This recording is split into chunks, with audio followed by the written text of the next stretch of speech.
Le baron Corneille Lambert était en train de signer une lettre lorsque Constance entra dans le bureau sans frapper. Elle n'avait jamais fait cela en 17 ans. Il leva lentement les yeux, non pas avec colère, mais avec cette attention particulière de celui qui reconnaît que quelque chose a déraillé. Constance avait encore son tablier noué à la taille, les mains jointes devant elle et une expression sur le visage qu'il ne parvint pas à déchiffrer immédiatement. Ce n'était pas de la peur, c'était pire que la peur. C'était le visage de quelqu'un qui a traversé la peur et a atteint l'autre rive, un endroit où la seule chose qui reste est de parler. « L'homme qui est arrivé aujourd'hui, dit-elle sans préambule, ce n'est pas Monsieur Renaud. » Corneille posa sa plume. « Monsieur, je sais ce que je dis. J'ai élevé ce garçon, j'ai tenu son bras quand il s'est brûlé dans l'âtre à 7 ans. La cicatrice est restée ici. » Elle toucha son propre avant-bras gauche, 2 doigts au-dessus du poignet. Large, en forme de corde. J'étais là. Cet homme n'a aucune marque à cet endroit. Le baron la fixa assez longtemps pour que le silence devienne une réponse. Puis il se leva, alla jusqu'à la fenêtre, lui tourna le dos. « Vous pouvez disposer, dit-il. » Constance sortit. La porte du bureau se referma derrière elle avec un déclic sec et elle traversa le couloir avec la clarté amère de celle qui vient de découvrir que la vérité seule ne vaut rien. Ce qu'elle ne vit pas, c'est Corneille de l'autre côté de la porte, ouvrant le tiroir de son bureau et posant sa main sur le manche du canif qu'il y gardait depuis 40 ans, sans le prendre, sans le lâcher, juste en le tenant. Avant de continuer, vérifiez si vous êtes déjà abonné à la chaîne et dites-moi dans les commentaires de quel pays vous nous regardez. Parce que ce que vous êtes sur le point d'entendre n'est pas seulement l'histoire d'une domestique tentant de sauver un baron. C'est l'histoire d'une femme sans papier, sans voix reconnue par la loi et sans rien à gagner, qui a choisi de parler quand tout le monde autour d'elle a choisi de croire. Pour comprendre ce qui était en jeu dans ce domaine, il faut remonter 48 heures en arrière. Le baron Corneille Lambert avait bâti ses terres au cœur de la Touraine au fil de 3 décennies de décisions calculées.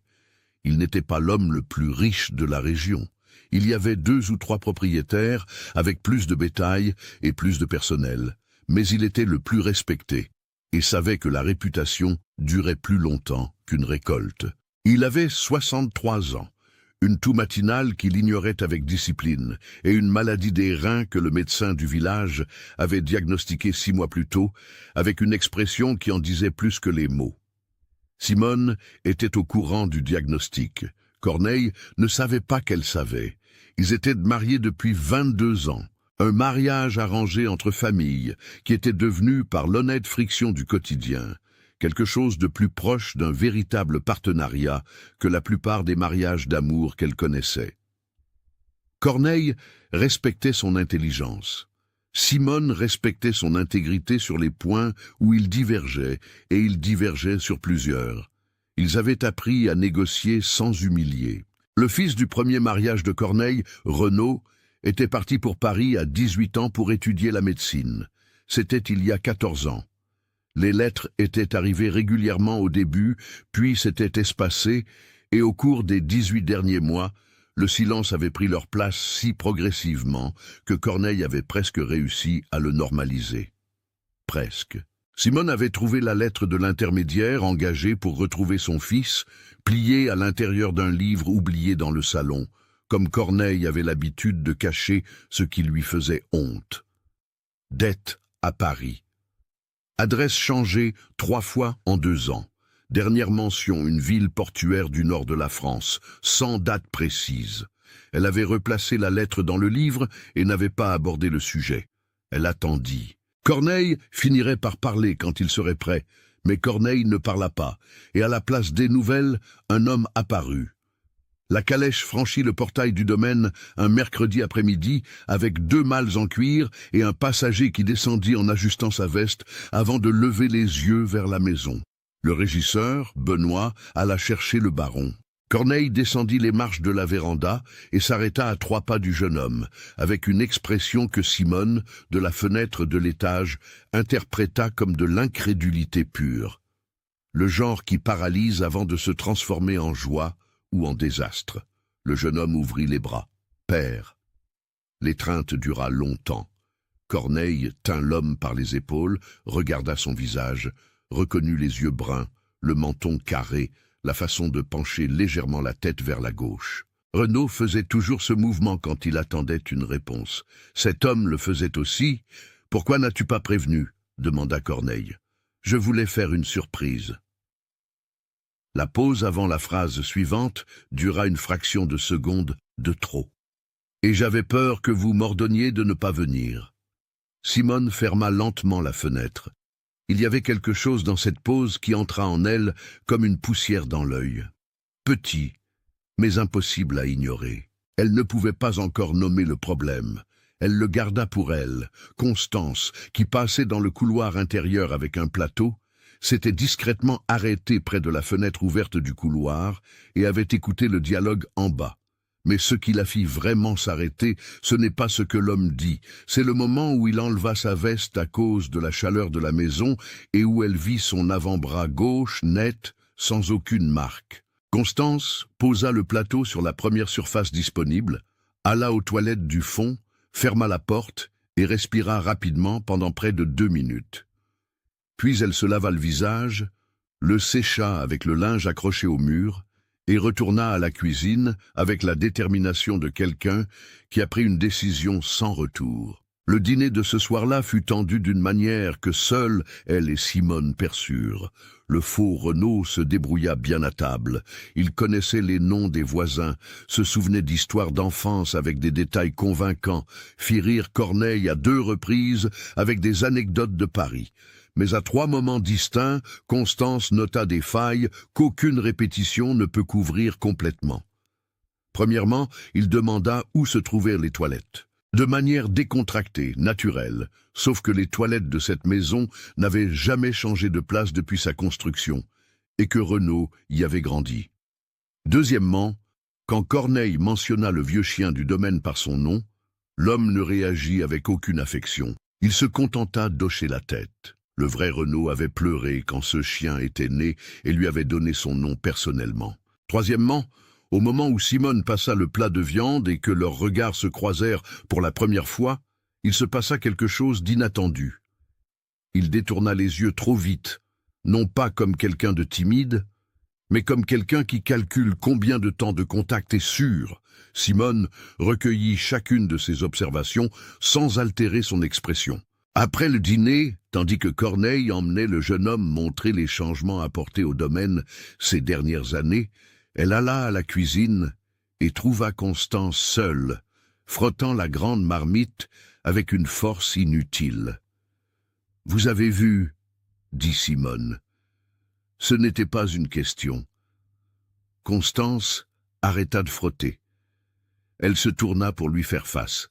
« Je sais où se trouve la marque. J'étais là quand c'est arrivé.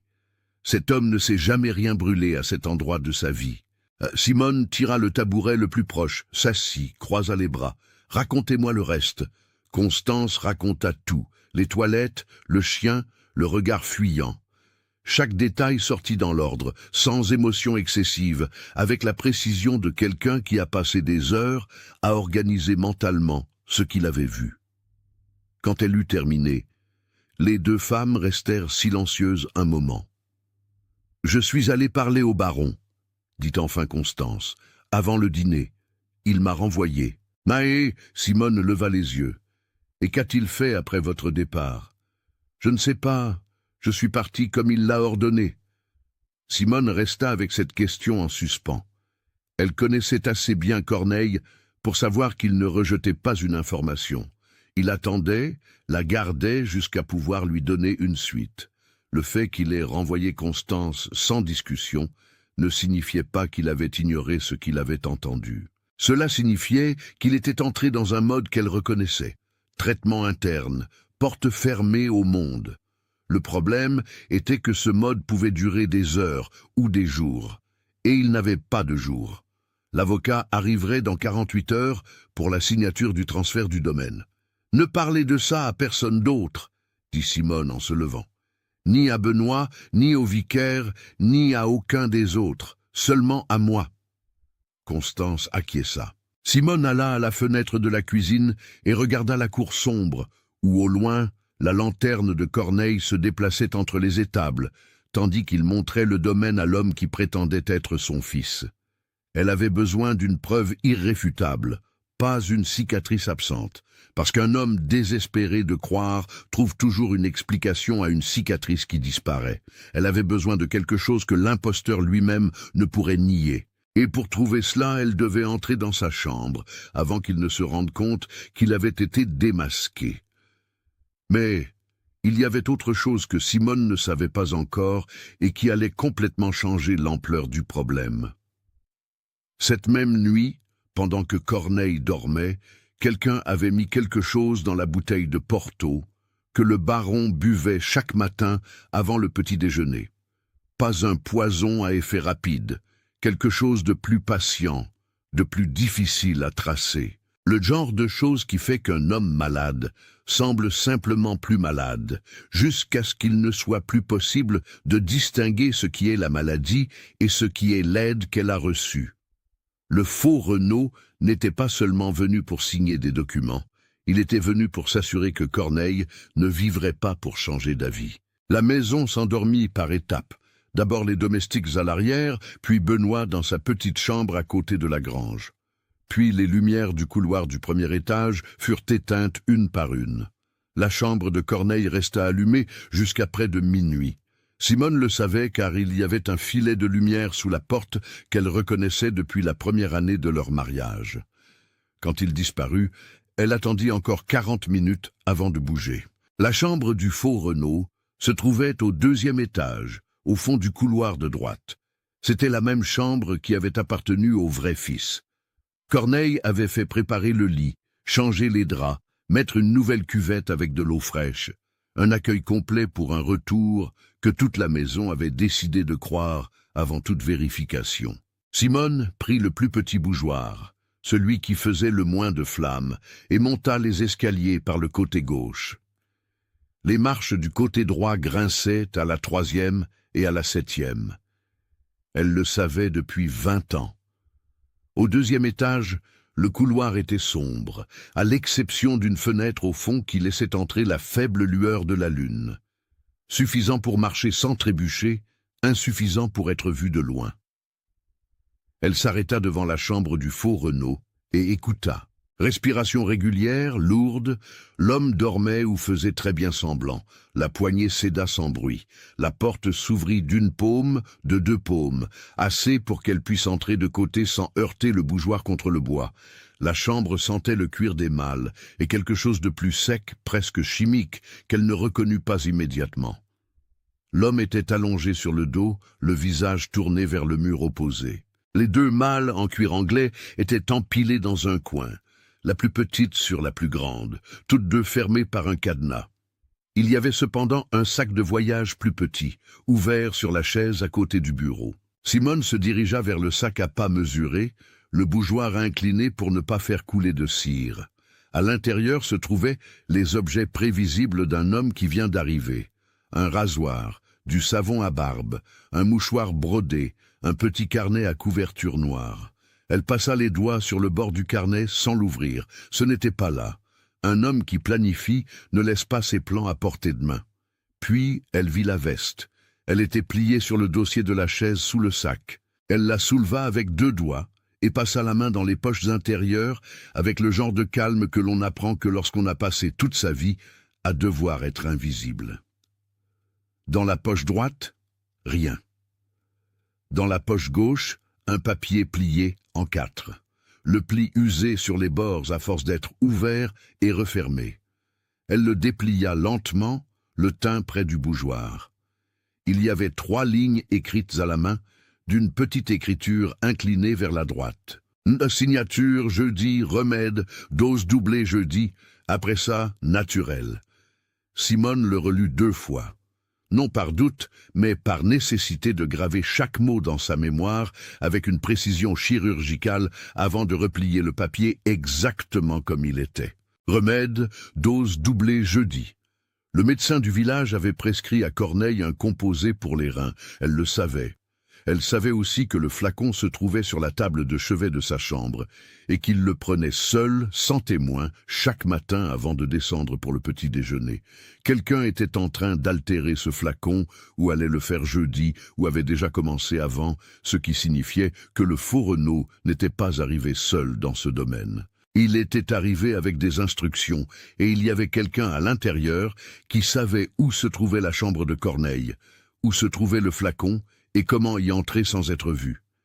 Elle plia le papier, le remit dans la poche, replia la veste sur le dossier. L'homme dans le lit ne bougea pas. La sortie fut plus dangereuse que l'entrée. Dans le couloir du deuxième étage, la porte de la chambre déjà refermée derrière elle, elle se tourna pour retourner aux escaliers et s'arrêta. Au bout du couloir, adossé au mur près de la fenêtre éclairée par la lune, il y avait une silhouette. Ce n'était pas le faux Renaud, c'était Thibault. Thibault avait 41 ans, était arrivé au domaine acheté lors d'une vente à Chinon 12 ans plus tôt. Et depuis 4 ans, il était responsable de la cave et de l'office, les clés à la ceinture, avec accès à tout ce qui entrait et sortait de la cuisine. Corneille lui faisait confiance, avec le naturel de celui qui n'a jamais eu de raison de ne pas le faire. Il se tenait dans le couloir à 2 heures du matin avec une expression qui n'était pas de la surprise, mais de l'évaluation. Ils se regardèrent pendant une seconde qui valait plus que la plupart des conversations. Simone ne détourna pas le regard. Thibault n'expliqua pas ce qu'il faisait là. Aucun des deux ne dit rien. Non par complicité, mais parce que toute parole dans ce couloir était un pari que les deux comprirent en même temps qu'il ne valait pas la peine de faire là. Thibault fit demi-tour et descendit par l'escalier de service. Simone resta où elle était, le bougeoir bas, écoutant ses pas disparaître en bas. Puis elle regarda la porte fermée de la chambre de Corneille au bout du couloir et fit un calcul rapide. Si Thibault avait accès à la cave et à l'office, il avait accès à la bouteille de Porto que le baron buvait chaque matin. Il avait accès au flacon de médicaments s'il savait où il se trouvait. Il avait accès à toute la cuisine et était réveillé à 2 heures du matin au 2e étage, sans aucune raison domestique qui le justifie. La note dans la poche de la veste disait « dose doublée jeudi ». Aujourd'hui, c'était mardi. Cela signifiait que le jeudi matin, avant la signature, Corneille Lambert prendrait quelque chose qu'il ne devrait pas prendre, et que s'il tombait malade assez vite, ou pire, le faux héritier serait aux côtés du médecin expliquant que son père allait mal depuis quelques semaines. 44 heures. Constance se réveilla quand Simone ouvrit la porte de la petite chambre du fond où elle dormait. Pas besoin de lampe. Elle reconnut la silhouette et le pas. « Lève-toi » dit Simone à voix basse. « Nous devons parler maintenant. » Elles allèrent à l'office, qui était séparé de la cuisine principale par un mur épais et une porte lourde, la seule pièce de la maison où une conversation à 2 heures du matin ne traverserait pas les murs. Simone posa le bougeoir sur l'étagère la plus haute, se mit en face de Constance et alla droit au but. Elle parla de la note, de ce qui y était écrit, de Thibault dans le couloir. Constance écouta tout sans l'interrompre. Quand Simone eut terminé, elle avait la mâchoire légèrement contractée, non de larmes, mais de colère contenue, le genre qui chauffe lentement et brûle plus longtemps. « Thibault », dit-elle. Le nom sortit comme la confirmation de quelque chose qu'elle était encore en train de digérer. Il a les clés de la cave depuis l'année dernière. C'est Corneille lui-même qui les lui a données. « Je sais. Et vous allez parler au baron demain matin ?» Simone mit un moment à répondre, non par hésitation, mais parce que la réponse dépendait d'une variable qui n'était pas encore résolue. Si j'arrive devant le baron avec cette note, il voudra confronter le jeune homme, et le jeune homme niera, dira que ce n'est pas son vêtement, qu'il ne sait pas d'où ça vient. Il construira une histoire en 30 secondes, parce que c'est exactement le genre de chose pour laquelle il est venu préparer. Elle marqua une pause. J'ai besoin de quelque chose qu'il ne pourra pas nier devant le baron et l'avocate en même temps. Alors, madame a besoin d'un témoin. J'ai besoin de plus qu'un témoin. Un témoin, il le détruit. J'ai besoin d'une preuve qui tienne debout quand il la poussera. Constance regarda les étagères de l'office sans but précis. comme quelqu'un qui balaie sa mémoire plutôt que l'environnement. Après quelques secondes, elle se tourna vers Simone avec quelque chose de différent sur le visage. Pas une solution, mais le début d'une. Le jeune Renaud avait une tache de naissance, dit-elle lentement, derrière le cou, sous les cheveux, petite, foncée, en forme de haricot. Je l'ai vu des centaines de fois quand je le coiffais, enfant.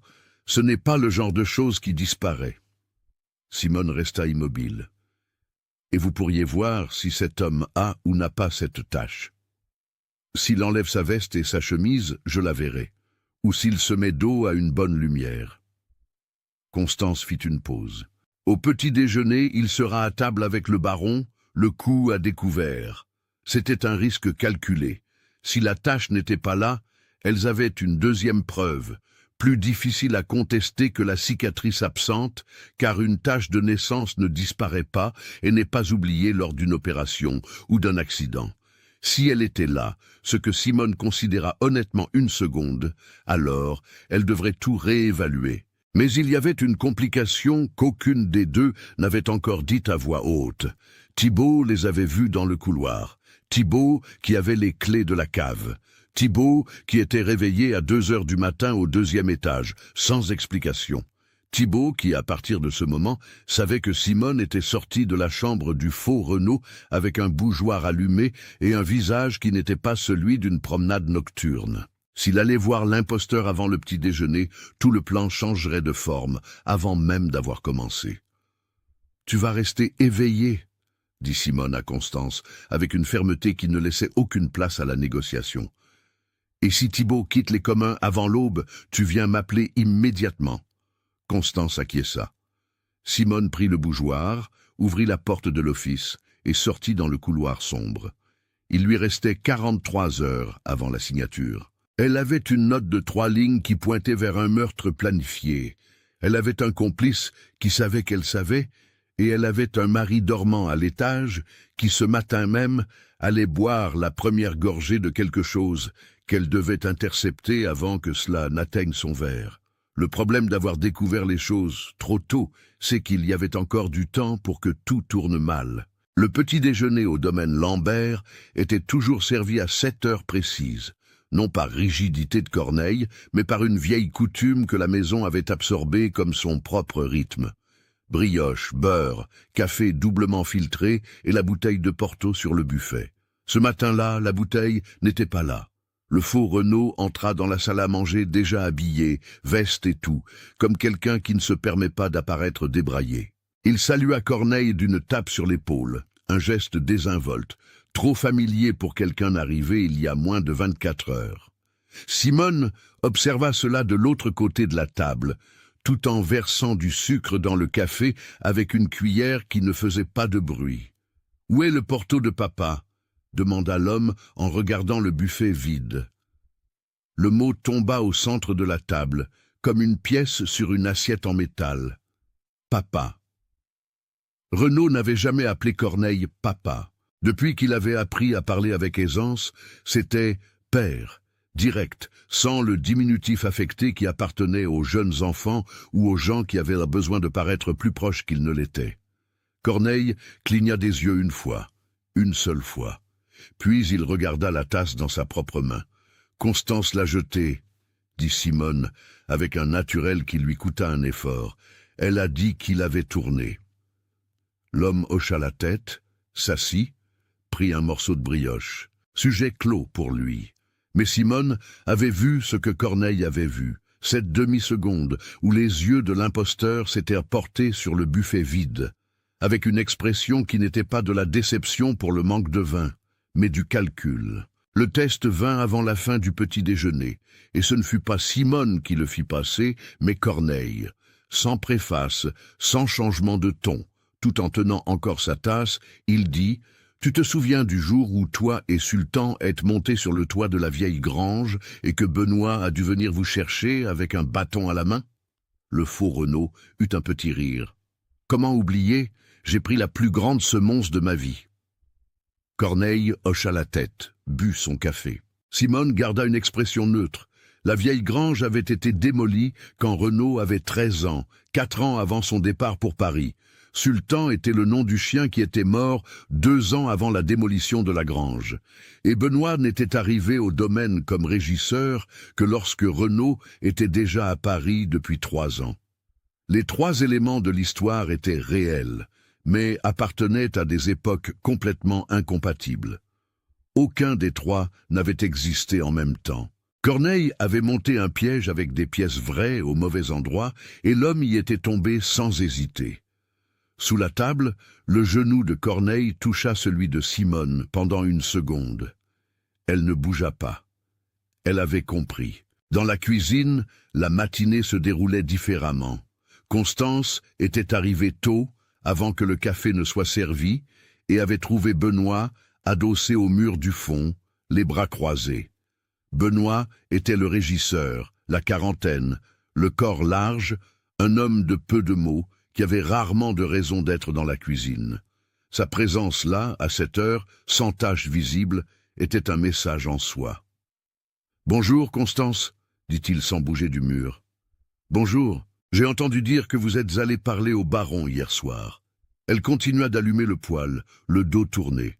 Ses mains ne tremblèrent pas. Elle avait appris au fil des ans que montrer une réaction, c'était donner une information. « C'est exact, » dit-elle. « À quel sujet ? De choses qui ne vous regardaient pas, Benoît. » Le silence qui suivit n'était pas vide, il était chargé, comme l'air avant un orage, quand il n'y a pas encore de nuages visibles. Il se décolla du mur, fit 2 pas dans sa direction et s'arrêta assez près pour parler bas, sans avoir besoin de chuchoter. « Le jeune homme qui est arrivé hier est l'héritier du baron, » dit-il. « Tout ce qui perturbe son arrivée perturbera beaucoup de gens qui dépendent de ce domaine. Vous me comprenez ?» Constance se tourna pour le regarder en face. « Vous me comprenez ?» répéta-t-il. « Je comprends que monsieur est dans ma cuisine au lieu d'être dans les pâturages, » dit-elle. « Et ça, c'est quelque chose que le baron trouverait étrange si j'allais le lui raconter. » Benoît resta immobile, puis recula d'1 pas, remit son chapeau qu'il avait enlevé et sortit par la porte du fond sans un mot de plus. Mais avant de tourner le coin, il s'arrêta 1 demi-seconde, le genre de pause qui n'était pas une hésitation, mais un avertissement. Constance attendit que le bruit de ses pas disparaisse dans la cour.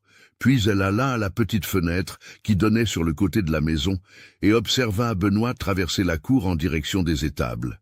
Mais au lieu d'entrer dans l'étable, il prit le chemin du portail latéral. Le chemin qui menait à la route, le chemin qui, si on le suivait pendant 40 minutes à cheval, menait à la propriété du lieutenant Fournier.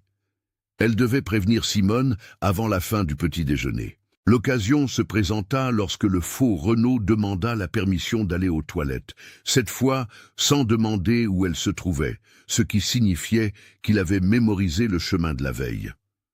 Corneille resta seul dans la salle à manger un moment. Et c'est dans cet intervalle que Constance entra avec l'excuse de ramasser les tasses et chuchota 3 mots à Simone en empilant la vaisselle. Benoît, Fournier, maintenant. Simone ne modifia pas sa respiration. Quand le faux Renaud revint, il trouva la table complètement débarrassée et Simone debout près de la fenêtre, commentant le temps chaud. Tout en place, rien d'anormal. Mais Corneille avait changé de position.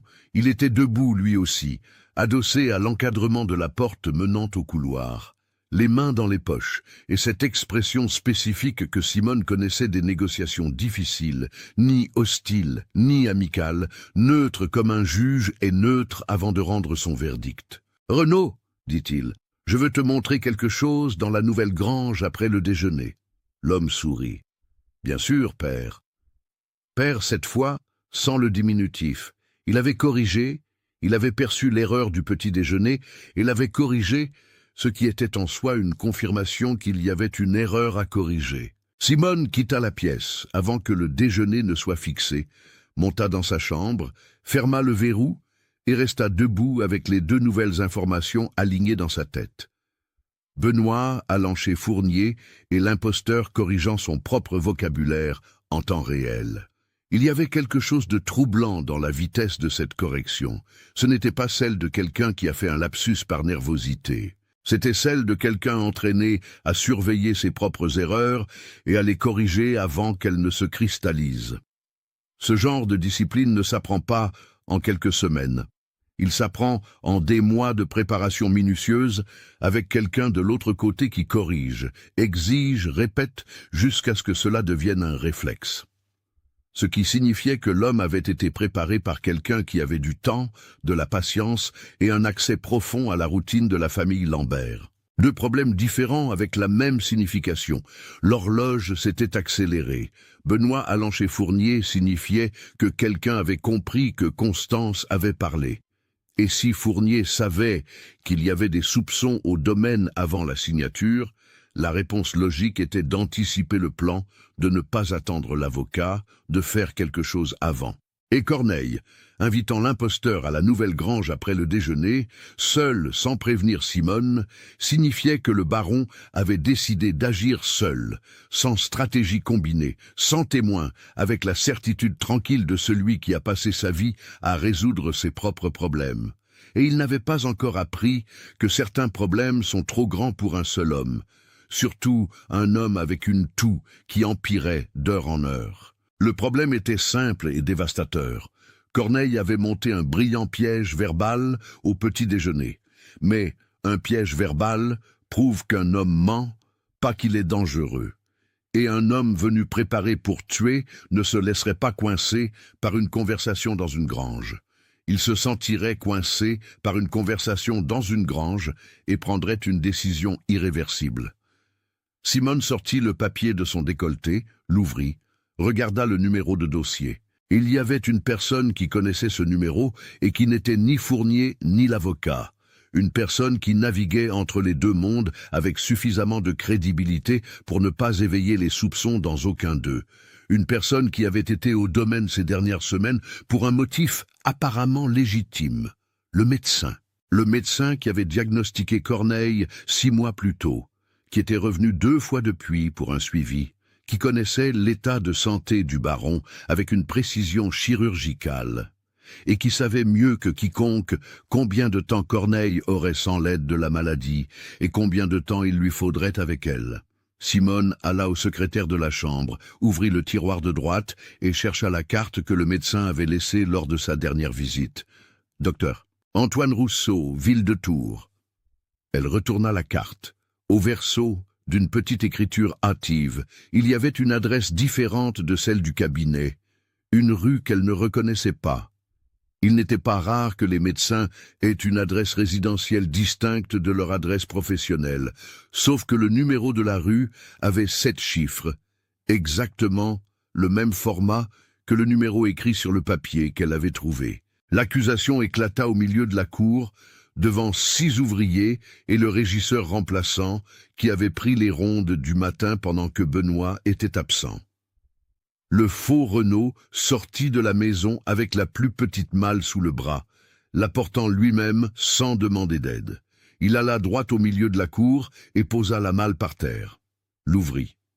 Se tourna vers Constance, qui se trouvait de l'autre côté de la cour, portant un seau d'eau, et pointa le doigt. « Elle manque un objet ici, un portrait dans un cadre en bronze. » La voix était contrôlée, ferme, sans colère apparente. Pire que la colère.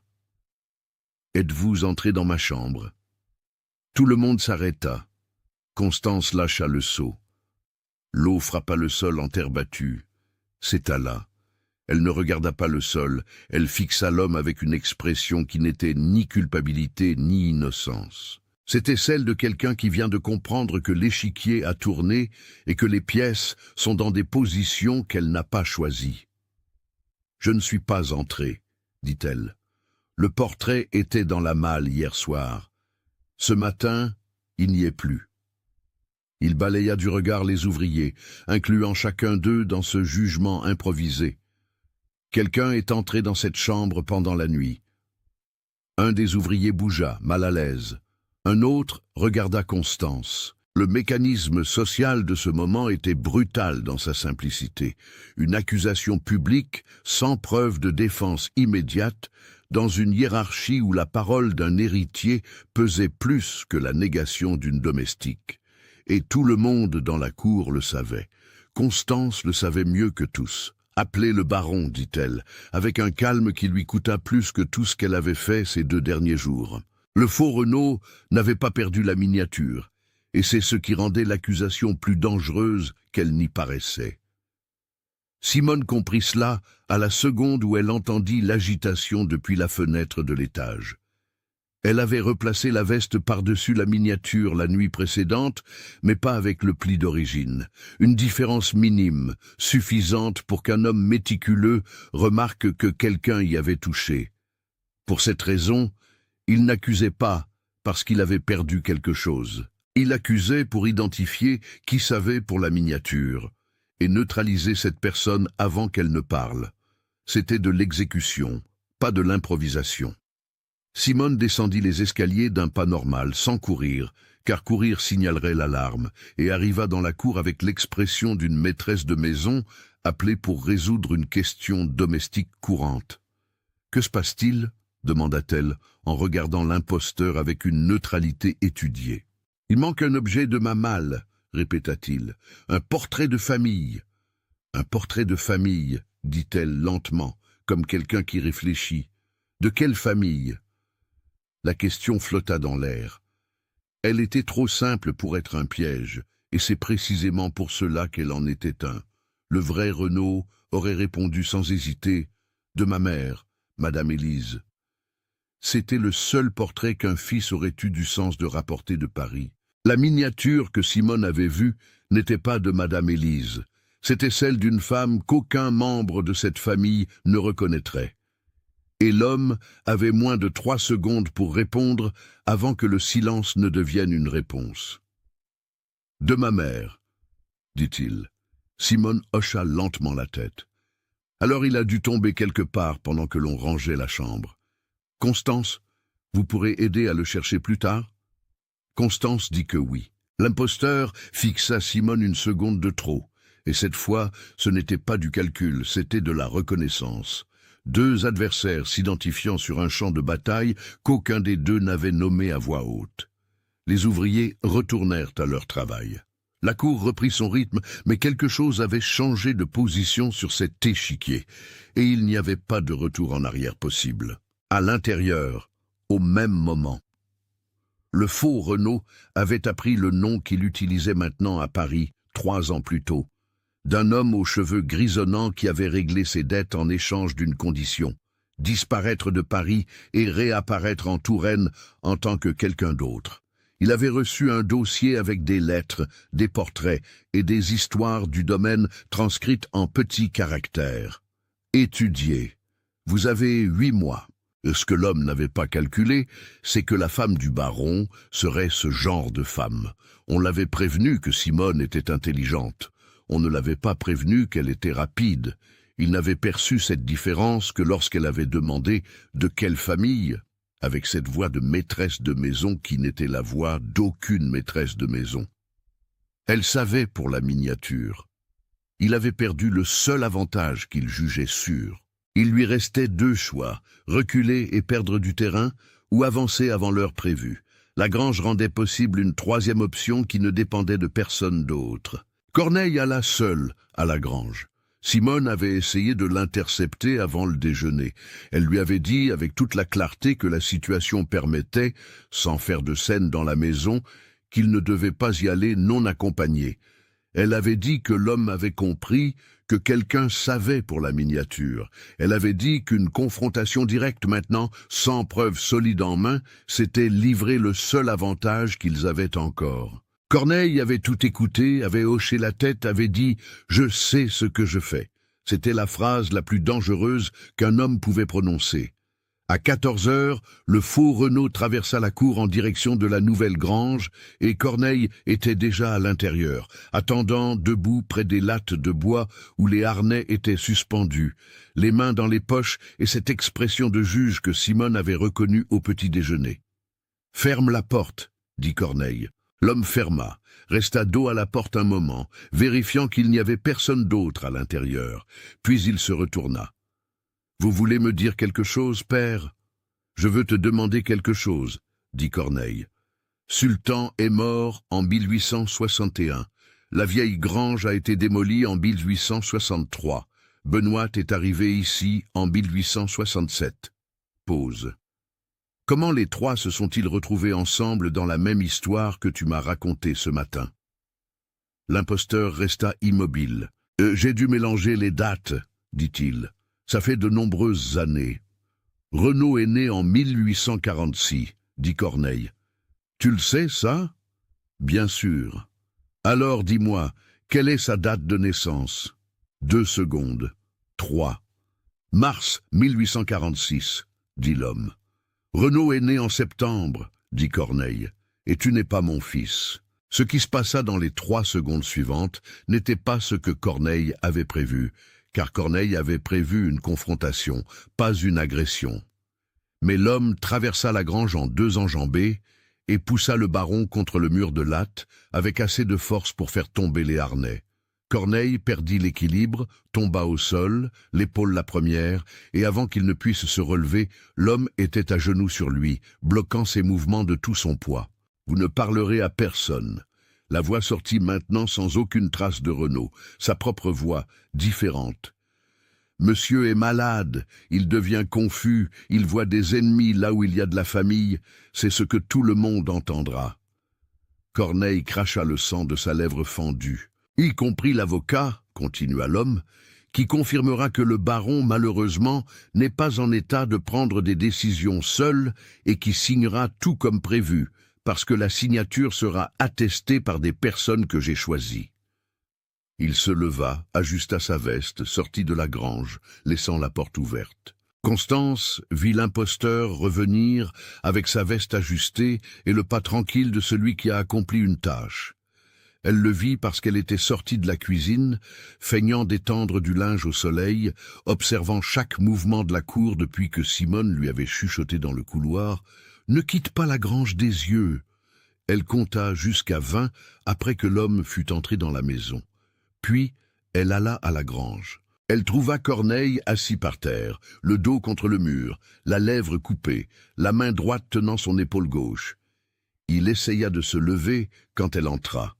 Elle ne le laissa pas faire, tira le tabouret de traite du coin, s'assit à côté de lui.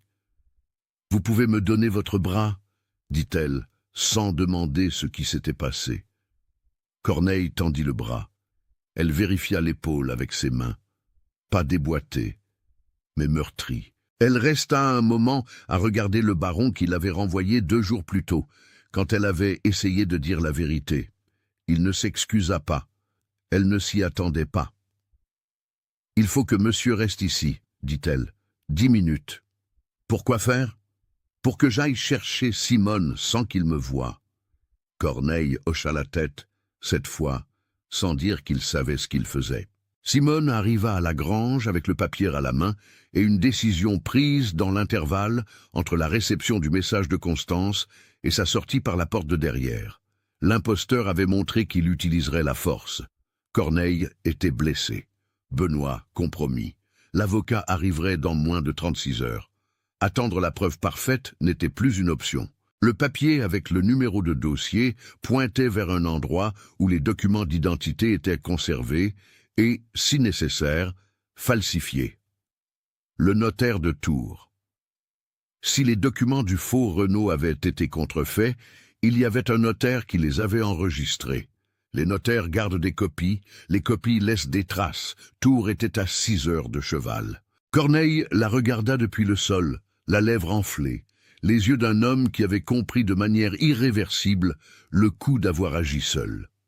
« Qui va y aller ?» demanda-t-il. « J'y vais », dit Constance depuis la porte de la grange. Elle se tenait sur le seuil, le tablier noué, avec une expression qui ne demandait pas la permission. « Je connais le notaire, il connaissait mon ancien maître. Si je me présente avec ce papier, il m'écoutera. » Simone lui tendit le papier sans hésiter. 34 heures avant la signature. 6 heures aller, 6 heures retour, 22 heures dans une étude de notaire où quelqu'un avait déjà falsifié des documents une fois et où ce quelqu'un avait certainement des alliés. C'était peu, c'était risqué. C'était la seule direction qui pointait encore hors de ce siège. La route de Tours était en terre battue et poussière rouge, assez large pour que deux charrettes se croisent, mais Constance y était seule, à cheval, penchée en avant, le soleil de l'après-midi sur la nuque et la sensation croissante que les sabots de l'animal faisaient trop de bruit pour le silence environnant. Elle ne se trompait pas. Il y avait trop de bruit. Benoît sortit du bois sur le côté à 200 mètres du portail du domaine, son cheval en travers de la route et les mains ouvertes, sans arme visible, ce qui était presque plus effrayant que s'il en avait eu une. Constance tira les rênes, le cheval renâcla. Ils restèrent immobiles, face à face, le soleil déclinant vers l'ouest et la poussière du chemin encore en suspension dans l'air. « Tu n'arriveras pas à Tours avant la nuit, » dit Benoît. Ce n'était pas une menace, c'était un fait, et ils le savaient tous les deux. « Je camperai à mi-chemin et j'arriverai demain matin. » Constance. Il descendit de cheval, attacha l'animal à une branche et se dirigea vers elle à pied, les bras toujours ouverts.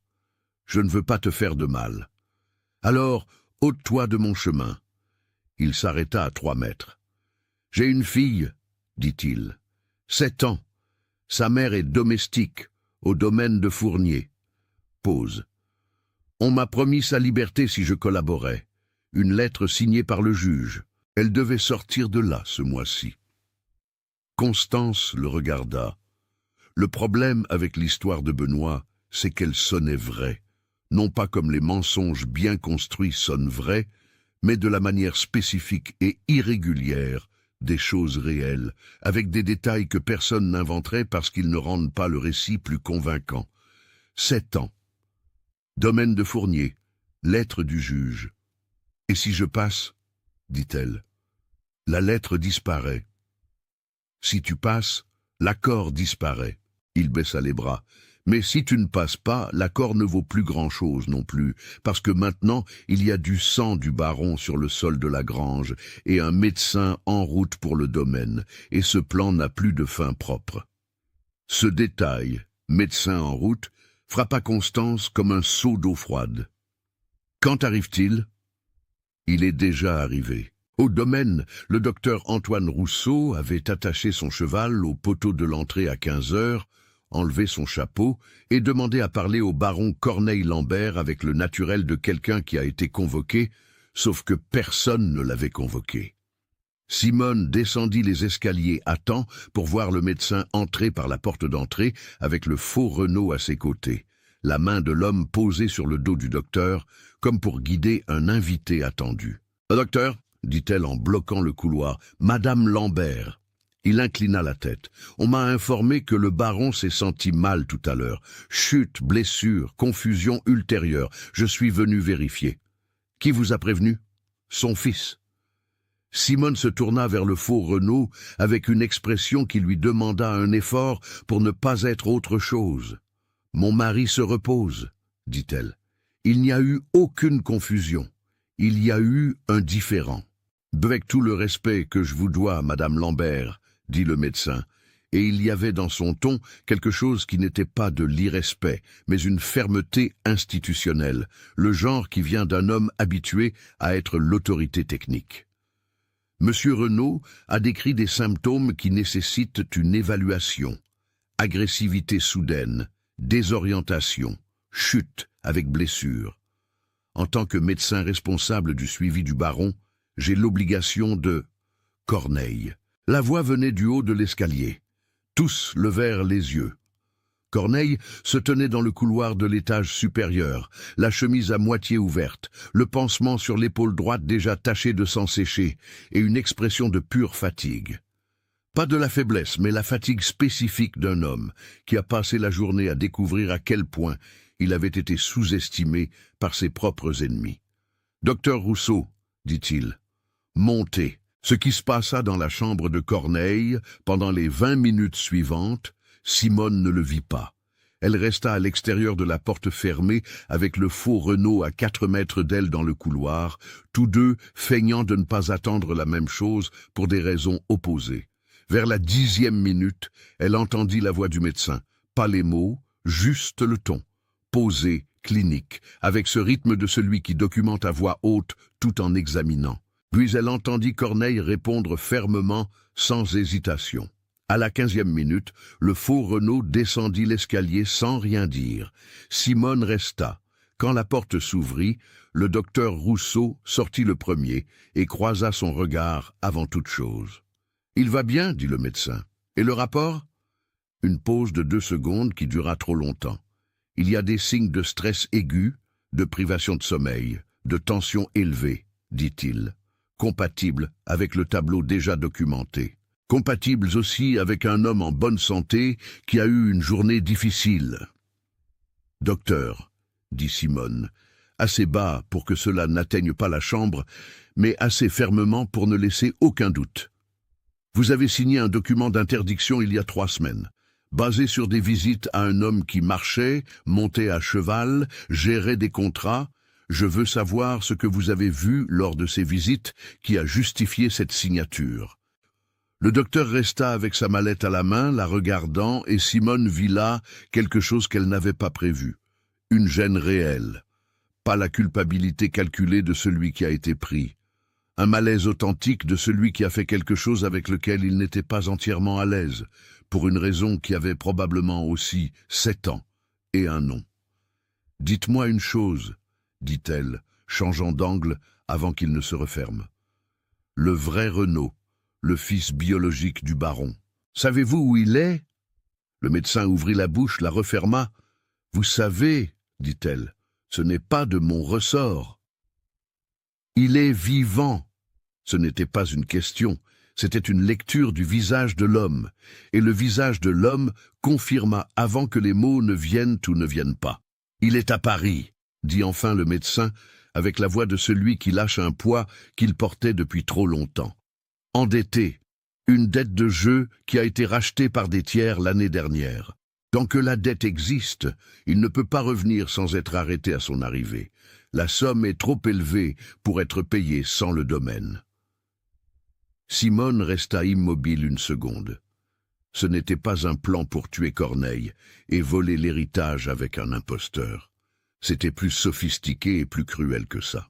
Le vrai Renaud était vivant, endetté, et le domaine qui serait transféré au faux nom serait utilisé comme garantie pour régler la dette qui reviendrait entre les mains de celui qui l'avait racheté. L'imposteur n'était qu'un instrument de transfert. Le domaine ne serait jamais à lui. Elle devait savoir qui avait racheté la dette. « Qui l'a racheté ?» demanda-t-elle.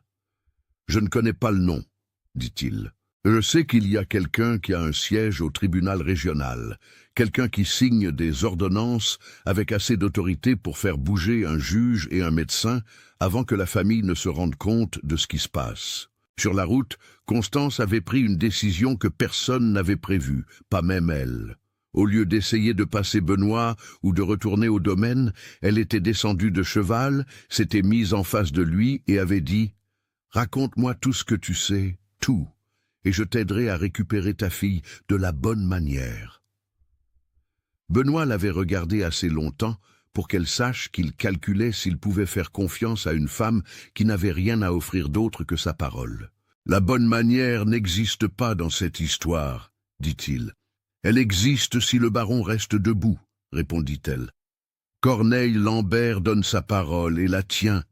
S'il s'en sort vivant et avec le domaine, il libérera ta fille. Tu me connais depuis 17 ans, tu sais que je ne mens pas. » Benoît regarda la route, puis elle. « Le commanditaire n'est pas Fournier, » dit-il. « Fournier est aussi un outil.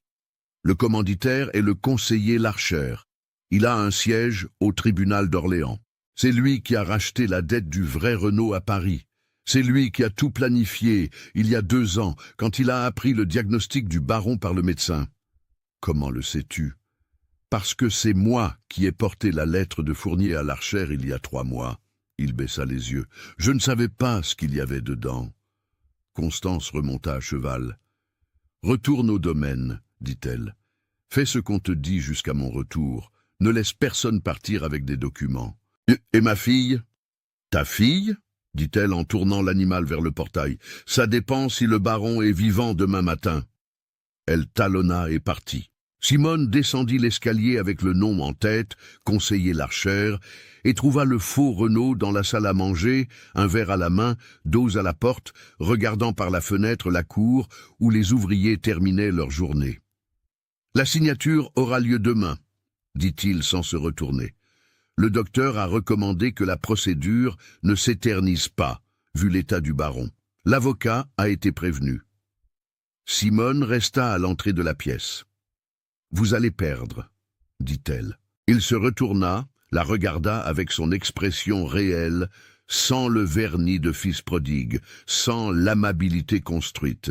« Peut-être, » dit-il, « mais vous avez jusqu'à demain matin pour l'empêcher, et l'homme que vous devriez affronter pour cela a assez d'autorité pour vous faire disparaître avant le petit déjeuner. » Il avait raison sur le délai.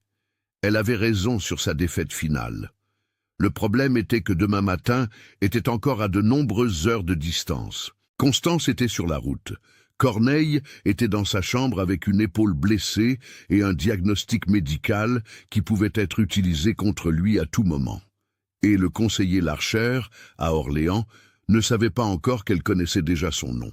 C'était le seul avantage qui lui restait, et elle avait une nuit pour transformer cela en quelque chose qui ne pourrait pas être détruit par une ordonnance.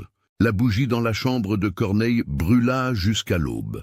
Ce n'était pas de la planification, c'était une conversation qui avait commencé comme une instruction et était devenue autre chose en cours de route. Simone était entrée dans la chambre avec le papier du dossier judiciaire et en était sortie avec le nom du conseiller Larcher. Et Corneille avait tout écouté, assis sur le bord du lit, le bras immobilisé, avec une expression qui devenait de plus en plus silencieuse, à mesure que l'ampleur du problème devenait claire. Quand elle eut terminé, il regarda le sol un moment. « 2 ans, dit-il. Ils ont planifié ça pendant 2 ans, depuis le diagnostic. Antoine m'a diagnostiqué et est allé directement voir Larcher. Je ne sais pas s'il y est allé directement, mais il y est allé. » Corneille se leva lentement, alla au secrétaire avec son bras valide et ouvrit le tiroir du bas, celui qui était verrouillé. Il en sortit une liasse de documents attachés avec de la ficelle, la posa sur la table et la regarda un moment avec cette expression spécifique d'un homme qui passe sa vie à construire des choses et arrive à une nuit où il doit décider s'il utilise ce qu'il a construit comme un bouclier ou comme une arme. « J'ai un document que je n'ai jamais eu besoin d'utiliser, » dit-il. « Je l'ai fait faire quand la maladie a été diagnostiquée. Une répartition des terres avec des clauses contraignantes. Si une partie est transférée par ordre judiciaire, sans ma signature consciente, tout revient à la commune en amphithéose perpétuelle. Elle ne peut être vendue, hypothéquée, ni utilisée comme garantie de dette. » Simone regarda la liasse. Tout le plan de Larcher dépendait de la conversion du domaine en capital pour régler la dette de Renaud. Sans cela, il n'y avait pas d'instrument. « Pourquoi ne l'avez-vous jamais enregistré ?»« Parce que j'espérais ne pas en avoir besoin. » Ils restèrent silencieux un moment, un silence différent de tous les précédents. Pas de tension, pas de calcul, mais le genre de silence qui existe entre 2 personnes qui sont arrivées au même endroit par des chemins opposés et ne réalisent que maintenant qu'elles allaient dans la même direction depuis le début. « Il faut des témoins, » dit Simone. « 3, avec signature légalisée. L'avocat légalise les signatures. » L'avocat a été convoqué par Larcher. « Mais il n'est pas encore au service de Larcher, dit-elle. Il est au service de celui qui l'a engagé, c'est-à-dire vous, il y a 6 ans, pour l'inventaire de Madame Élise. » Corneille la regarda. « Vous avez bonne mémoire. »« J'en ai besoin, » répondit-elle. La nuit passa, le domaine endormi sur un plan que seules 2 personnes connaissaient. Sur la route de Terre Rouge, Constance avait campé 2 heures et était repartie avant l'aube. Non pas parce qu'elle avait obtenu quelque chose à Tours, mais parce que Benoît lui en avait dit assez pour qu'elle sache que la preuve nécessaire n'était pas en ville, elle était au domaine, dans sa bouche. Elle arriva avant le lever du jour, entra par la cuisine et trouva Benoît assis sur le banc près du poêle éteint, son chapeau entre les mains, attendant comme il l'avait promis. « Tu vas devoir parler à l'avocat, » dit-elle sans enlever son manteau de voyage. « Je sais. » Ça va annuler l'accord qu'ils ont fait avec toi. Cet accord était pourri depuis le début, dit-il. La promesse d'un homme qui rachète la dette du fils d'un autre ne vaut pas le papier sur lequel elle a été écrite. Ta fille, ma fille aura besoin d'un père qu'elle pourra regarder dans les yeux, dit-il. Non avec grandeur, non avec héroïsme, mais avec la fatigue de celui qui est parvenu à une décision difficile après une nuit blanche et l'a simplement acceptée. Le baron Corneille libère sur parole. Tout le monde ici le sait. S'il s'en sort, la petite s'en sortira. Constance alla au poêle, l'alluma, mit de l'eau pour le café. À 6 heures du matin, quand Simone descendit à la cuisine, elle les trouva tous les deux assis à table, une tasse à la main, et le domaine se réveillant lentement autour d'eux. L'avocat arriva à 10 heures précises. Maître Évariste Moreau entra dans le salon de réception avec sa mallette de documents dans les 2 bras et l'expression de quelqu'un qui préfère les affaires simples et sentait déjà que celle-ci ne le serait pas. Il regarda la composition de la pièce.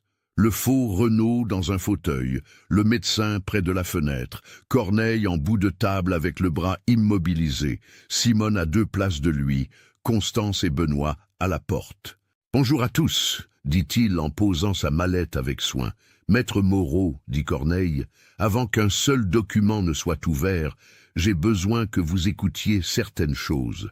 En tant qu'avocat de la famille, non en tant que représentant d'une quelconque procédure. » Le faux Renaud décroisa les jambes. « Père, tu parleras après, » dit Corneille. Le ton n'était pas de la colère. C'était de l'autorité.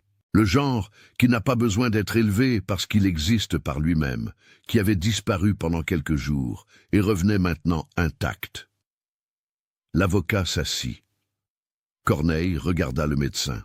« Docteur Rousseau, vous avez signé un document d'interdiction il y a 3 semaines.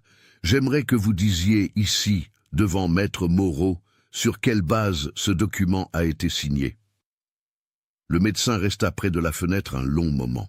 Puis il quitta la fenêtre, s'approcha de la table, ouvrit la mallette médicale qu'il avait laissée sur une chaise et en retira une feuille qu'il posa devant l'avocat. « Ceci est une rétractation, dit-il. Je l'ai signée ce matin. Le baron Corneille Lambert ne présente aucun tableau de détérioration mentale. Les symptômes documentés lors des visites précédentes ont été rapportés par un tiers et je n'ai pas pu les vérifier personnellement avec la rigueur requise. Je signe cette rétractation par responsabilité professionnelle. » Le faux Renaud se leva. « Docteur, asseyez-vous, dit Corneille. » Cette fois, il y avait quelque chose de plus dur dans son ton. L'homme s'assit, mais il y avait maintenant sur son visage quelque chose qui n'était pas du calcul.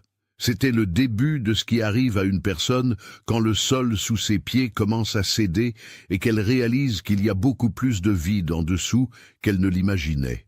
Benoît fit un pas dans la pièce. « Je m'appelle Benoît Carvalho, » dit-il à l'avocat. « Je suis le régisseur de ce domaine. J'ai servi de messager entre le lieutenant Fournier et le conseiller Larcher d'Orléans ces 3 derniers mois. Je peux témoigner par écrit du contenu des communications que j'ai transportées. » Maître Moreau regarda Benoît, puis Corneille, puis le faux Renaud, puis de nouveau Corneille. « Baron, dit-il d'une voix qui avait perdu son ton bureaucratique pour trouver quelque chose de plus humain. « Voulez-vous m'expliquer ce qui se passe ici ?» Ce fut le faux Renaud qui répondit. Non de manière planifiée, mais de la manière dont les choses arrivent, quand une personne a passé des jours à soutenir un rôle et arrive à un point où l'effort de continuer est plus grand que le coup de lâcher prise. « Je m'appelle Arthur, dit-il. La pièce devint complètement silencieuse. « Arthur Mercier. Je suis de Bruges. Le conseiller Larcher m'a trouvé il y a 18 mois à Paris, dans un café du quartier latin. Il savait que j'avais une certaine ressemblance physique avec le fils du baron. Il m'a offert assez d'argent pour régler mes propres dettes si j'endossais l'identité assez longtemps pour que le transfert soit fait. » Pause. Ce que je ne savais pas, c'est qu'il y avait un vrai fils. Je pensais que c'était une invention sur le papier. « Vous saviez pour le poison ?» dit Simone. L'homme la regarda. Je l'ai su après mon arrivée, dit-il. Ce n'est pas moi qui l'ai mis. Et quand je l'ai su, j'ai dit à Benoît que c'était allé trop loin, que je n'avais pas signé pour ça. Il regarda Benoît, qui hocha la tête une fois pour confirmer. Mais j'étais déjà dedans, et partir signifiait que la dette me revenait. L'avocat Moreau resta avec son stylo à la main, sans rien écrire pendant un temps considérable. « Baron, dit-il enfin, voulez-vous que je prenne note formellement de tout cela ?»« Je le veux, dit Corneille. Et je veux que vous ouvriez les documents que vous avez apportés, car il y aura bien une signature aujourd'hui. » Le document que Corneille posa sur la table n'était pas celui du transfert d'héritage. C'était la liasse attachée avec de la ficelle du tiroir verrouillé. L'avocat Moreau le lut, le relut, en reconnut l'architecture. « Il faut 3 témoins avec signature légalisée, dit-il. Vous légalisez? Il en faut 2 autres. Docteur Rousseau, dit Corneille, êtes-vous disposé? Le médecin acquiesça sans hésiter. C'était la 2e bonne décision qu'il prenait ce jour-là, et les 2 lui coûtaient quelque chose. « Benoît, dit Corneille. « Présent, répondit-il de la porte. L'avocat arrangea les papiers, prépara la légalisation, et Corneille Lambert signa de la main gauche, car la droite était immobilisée, d'une écriture qui fut plus petite que d'habitude, mais non moins ferme. Quand le dernier paraphe fut apposé, Maître Moreau rassembla les documents, regarda Arthur Mercier, qui était toujours assis dans le fauteuil, avec l'expression d'un homme qui vient de perdre un très gros pari, et dit « Monsieur aura besoin de sa propre représentation juridique. Ce qui a été dit ici ce matin devra être formalisé chez un notaire. »« Je sais, » dit Arthur. « Et le conseiller Larcher ?» dit l'avocat en se levant déjà. « Il devra être notifié. »« J'ai déjà écrit la lettre, » dit Corneille. « Vous pouvez la porter personnellement à la poste en partant d'ici. » Constance sortit dans la cour, pendant que les autres étaient encore dans le salon. Soleil du matin, bruit du domaine reprenant son rythme habituel. Quelque part à Paris, le vrai Renaud se réveillait sans savoir que l'instrument créé pour utiliser le domaine de son père comme garantie de sa dette avait perdu sa valeur. La dette existait toujours. Le conseiller Larcher avait toujours son siège au tribunal. Le domaine était sauvé. Le fils, non. La porte de la véranda s'ouvrit. Simone. Les 2 femmes restèrent côte à côte un moment, puis Simone regarda derrière elle. Benoît s'était arrêté à 3 pas, chapeau à la main, attendant. « Ta fille sera libérée, dit-elle. Le baron donne sa parole et la tient. » La chambre de l'aile était vide lorsque le soleil entra par la fenêtre ce samedi matin. Pas vide de présence, vide de traces. Le lit fait avec le soin de quelqu'un qui a grandi en apprenant à ne laisser aucune preuve. Les 2 mâles en cuir avaient disparu dans la nuit de vendredi, emportés par Arthur Mercier avant l'aube, avec la veste, le rasoir à manches en os et les lettres attachées par un ruban que personne n'avait eu le temps de lire. Ce qui restait, c'était l'odeur d'une eau de Cologne chère se dissolvant lentement dans l'air immobile, et une miniature à l'huile posée sur la table de chevet. Il avait laissé la miniature.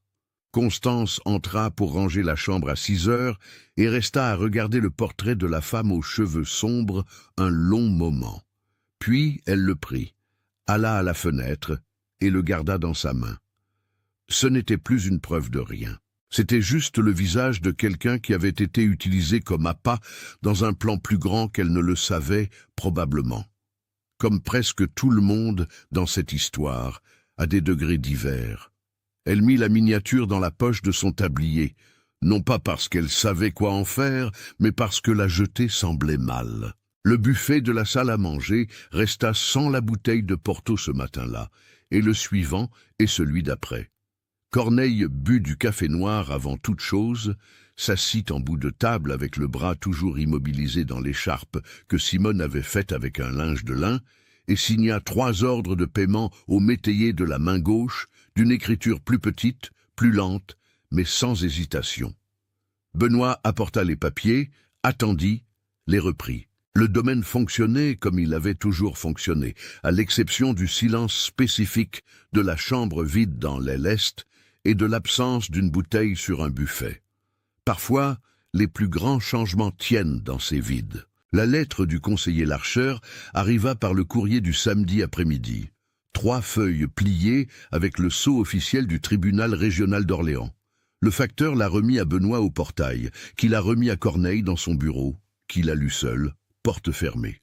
Quand il sortit, son visage ne révélait rien d'autre que la fatigue normale d'un homme qui a passé la semaine la plus longue de sa vie. Il alla dans le salon où se trouvait Simone et posa la lettre sur le tissu. Elle lut. C'étaient 3 feuilles de langage juridique dense qui disaient essentiellement une chose. La procédure d'interdiction avait été suspendue pour irrégularité formelle dans la procédure d'évaluation médicale. Le conseiller Larcher, au nom du tribunal, regrettait tout désagrément causé et informait que l'affaire était close pour l'heure. Pour l'heure. 2 mots à la fin d'une phrase protocolaire, invisible pour qui ne savait pas quoi chercher. « Il n'arrêtera pas », dit Simone. « Non », acquiesça Corneille. « Mais maintenant, il sait que je connais son nom et que Maître Moreau a le témoignage signé d'un homme qui a transporté la correspondance entre lui et Fournier. » Pause. Ça ne fait pas tomber un conseiller, mais ça le fait réfléchir à 2 fois avant d'utiliser le même chemin. Simone plia la lettre et la lui rendit. C'est déjà quelque chose. C'est ce que nous avons. Ce n'était pas une victoire totale. Ça ne le serait jamais. Pas dans un monde où le système qui avait tenté d'avaler le domaine était toujours en place, avec le même homme au même siège, avec de nouveaux outils et assez de temps pour attendre. Le domaine était protégé par les clauses tant que Corneille vivrait. Après, ce serait une autre bataille à mener pour Renaud s'il revenait, quand il reviendrait. 3 jours après la signature, Simone trouva Corneille assis sur le banc de la véranda avant le petit déjeuner. Il avait le regard fixé sur l'horizon et l'expression spécifique de celui qui ne voit pas ce qui est devant ses yeux, mais autre chose, plus loin, peut-être plus en arrière. Elle s'assit à côté de lui sans rien demander. « J'aurais dû aller à Paris quand les lettres ont cessé », dit-il après un moment. Ce n'était pas un regret grandiose, c'était la petite phrase lourde de quelqu'un qui est parvenu à une conclusion qui ne change rien, mais qui doit être dite à voix haute au moins une fois. « Vous ne saviez pas ce qui avait arrêté les lettres, dit-elle. « Non, mais j'aurais pu aller voir. » Simone regarda les pâturages avec lui. Il y avait des choses qui n'avaient pas de réponse utile, et la sagesse de 22 ans passés ensemble était de savoir les reconnaître et de ne pas essayer de réparer ce que seul le temps et le retour du fils pourraient réparer.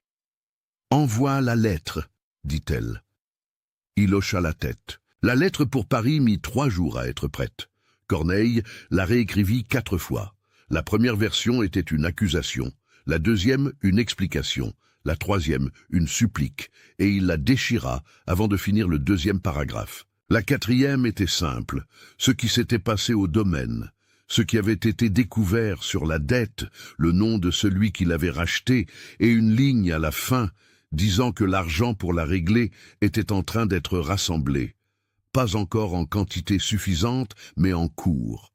Aucun jugement, aucun reproche pour des années de silence, juste un père informant son fils que le chemin du retour était en train d'être ouvert d'un côté et que l'autre côté devait décider s'il voulait le parcourir. Il la cacheta, écrivit l'adresse que le médecin avait donnée, la rue de Paris que le vrai Renaud occupait, endetté, et la remit au facteur le lundi matin avec le même geste pratique que celui qui expédie n'importe quelle correspondance d'affaires. Simone vit la scène de la fenêtre et ne dit rien. Il y avait des choses entre un père et un fils qui n'avaient pas besoin de témoins.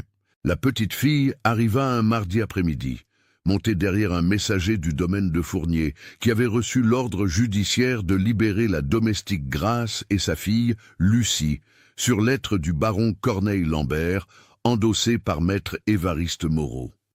Benoît était dans la cour quand ils arrivèrent. 7 ans, les cheveux tressés avec du fil rouge, des yeux qui regardaient tout en même temps avec cette attention spécifique d'une enfant qui a grandi en apprenant que le monde ne pardonne pas l'inattention. Elle vit son père avant de descendre de cheval et resta immobile une seconde avec l'expression de quelqu'un qui n'est pas sûr de pouvoir croire ce qu'il voit. Benoît s'approcha d'elle lentement, s'arrêta à un demi-mètre, comme si courir pouvait effrayer quelque chose d'encore fragile. La petite fille descendit de cheval sans aide. Elle resta debout sur la terre battue de la cour avec ses tresses de fil rouge et son regard qui évaluait. Et puis elle fit 2 pas dans sa direction et appuya sa tête contre la poitrine de son père avec le naturel spécifique d'un corps qui reconnaît d'où il vient, avant que la tête ne confirme ce que le cœur a déjà décidé. Benoît garda les mains en l'air une seconde, comme s'il ne savait pas où les poser. Puis il les referma dans le dos de sa fille, avec le soin de celui qui tient quelque chose qui pourrait se briser, et en même temps avec la force de celui qui ne lâchera plus. Constance était à la porte de la cuisine. Elle regarda le temps qu'il fallait regarder. Puis elle rentra, parce qu'il y avait des choses qui avaient besoin d'espace pour exister, et trop de témoins est parfois un poids de trop. Et vous qui avez suivi cette histoire jusqu'ici, qu'en pensez-vous ? Croyez-vous qu'une seule voix, sans pouvoir légal, sans papier, sans rien d'autre que le souvenir d'une cicatrice sur un avant-bras, peut vraiment changer le destin de toute une famille ? Laissez votre opinion dans les commentaires, car des questions comme celle-ci sont encore urgentes dans le monde où nous vivons. Sur qui a le droit d'être entendu, sur le poids de la parole de ceux que le système feint de ne pas écouter. Partagez cette vidéo avec quelqu'un qui a besoin d'entendre cette histoire. Abonnez-vous à la chaîne et activez la cloche pour ne pas manquer ce qui arrive, car les prochaines histoires sont aussi fortes que celle-ci. Commentez ci-dessous un mot qui résume ce que vous avez ressenti en regardant, un seul mot. Et si cette vidéo vous a vraiment touché, vous savez quoi faire. Aimez, partagez, envoyez-la à ceux qui, selon vous, ressentiront la même chose. Cela aide la chaîne plus que vous ne l'imaginez. C'est le petit café qui nous tient debout pour raconter la suivante. Merci d'être resté jusqu'à la fin. La dernière chose que Constance fit cet après-midi-là fut de monter sur la véranda de la grande maison pour ramasser le linge qu'elle avait laissé sécher sur la rampe le matin. Elle ne demanda pas la permission de monter, non parce qu'elle avait oublié, mais parce qu'on était arrivé à un point où certaines habitudes se défont, non par décret, non par discours, mais par l'accumulation silencieuse de jours où une personne prouve à plusieurs reprises qu'elle a sa place là où elle est. Elle prit le linge, le plia, resta un moment face à l'horizon du domaine, le soleil descendant sur les pâturages et les animaux rentrant à l'étable, au rythme de chaque après-midi. En bas, dans la cour, Benoît et Lucie étaient toujours assis sur un banc de bois. Il lui enseignait quelque chose, un geste de la main. Elle répétait, tous deux riant doucement de quelque chose que seuls connaissaient. La miniature de la femme aux cheveux sombres était toujours dans la poche du tablier de Constance. Elle la prit, la regarda une dernière fois et la laissa sur la rampe de la véranda. Pas cachée, pas jetée, juste posée, comme un objet qui était arrivé à l'endroit où il pouvait se reposer. Puis elle descendit les escaliers de devant pour la première fois par la porte principale. Il y a une question que cette histoire laisse en suspens. Pas sur l'imposteur, pas sur le conseiller Larcher, pas sur le domaine ou les documents ou la procédure judiciaire. La question est plus simple et plus difficile que tout cela. Que vaut la parole de celui à qui le monde a décidé de ne donner aucune voix? Constance n'avait pas de papier, pas de nom de famille enregistré chez un notaire. Pas le droit légal d'entrer dans un bureau et d'interrompre le travail d'un homme puissant. En 1878, dans la France de cette époque, une domestique qui accuserait un héritier blanc, cultivé et charismatique, d'être un imposteur serait au mieux ignorée. Au pire, punie pour avoir semé le trouble. Elle le savait, elle y est allée quand même. Et ce choix, entrer dans ce couloir, dire ce qu'elle savait sans rien avoir à prouver d'autre que sa propre mémoire, est le centre de tout. Pas la conspiration, pas le poison, pas le document d'interdiction. Le centre de l'histoire est une femme qui n'avait rien à gagner et tout à perdre, et qui a ouvert la bouche malgré tout. Ce n'est pas de l'héroïsme de film. C'est quelque chose de plus rare et de plus lourd que l'héroïsme. C'est le genre de courage qui n'apparaît pas dans les livres d'histoire, parce que ceux qui écrivent les livres sont rarement ceux qui l'ont exercé. Pensez un instant à combien d'histoires comme celle-ci n'ont jamais abouti.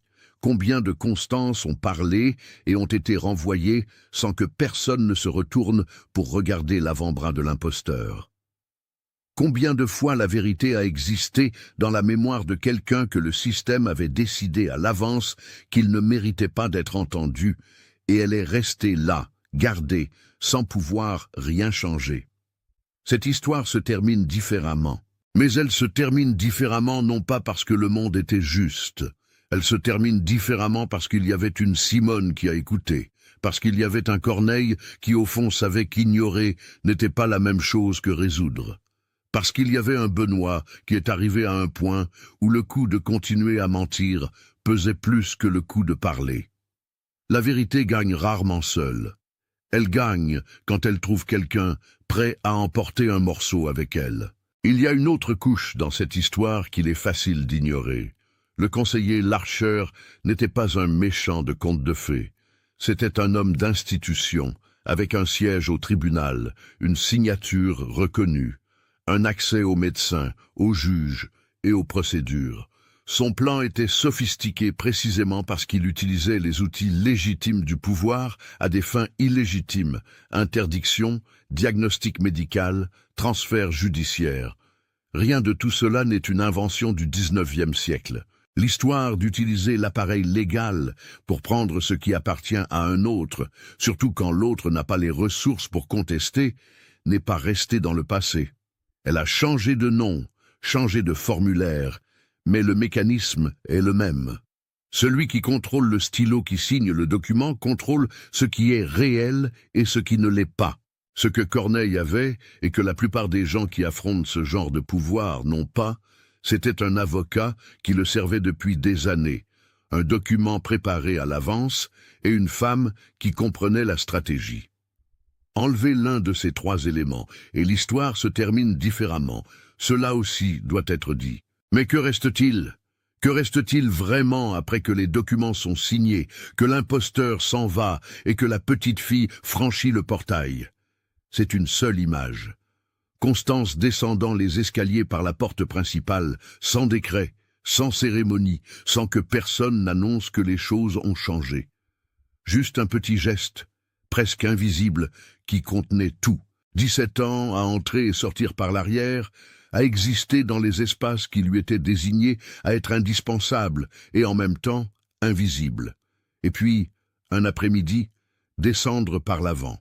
Non pas parce que quelqu'un l'a ordonné, non pas parce que la loi avait changé. La loi n'avait pas encore changé. Il faudrait des années pour cela. Mais parce qu'il y avait eu quelque chose dans ces jours qui avait discrètement déplacé le poids des choses. Et ce petit déplacement était suffisant pour qu'un geste différent soit possible. Les grands changements de l'histoire commencent rarement par des discours. Ils commencent avec quelqu'un qui décide, dans un couloir sombre, que la vérité qu'il porte est trop grande pour la garder pour lui seul, et qui va frapper à la mauvaise porte, au mauvais moment, sans aucune garantie d'être entendu.